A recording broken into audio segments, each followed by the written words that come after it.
Okay, let's talk really quickly about how the Common App takes payment. All right, so the most common way to do this is to put in a credit card, usually your parents' credit. As you know, probably, I hope you know, these applications are not cheap. They're usually about $80 a piece, give or take. Some are more, some are less.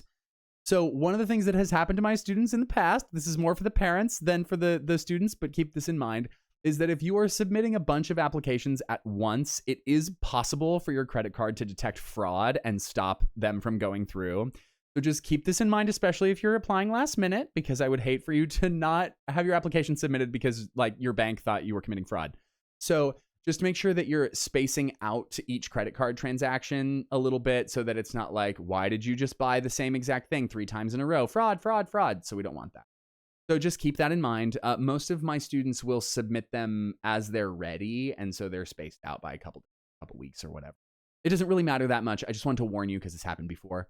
So make sure that you have got a good credit card that's going to work that you can send that in with. Now, if you have a pay voucher, which some people do, and this is great because then you don't have to pay for it. Sometimes the school waives that on the application, and sometimes you have to enter a code or something. Just make sure that you follow whatever the directions are on your voucher, and you should be okay.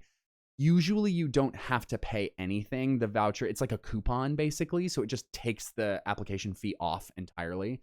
But if you think you have a pay voucher and it looks like you're going to have to put in a credit card and pay for it, just make sure you followed all the directions, because I'd hate for you to get a charge for something you don't need to charge for. So just keep that in mind.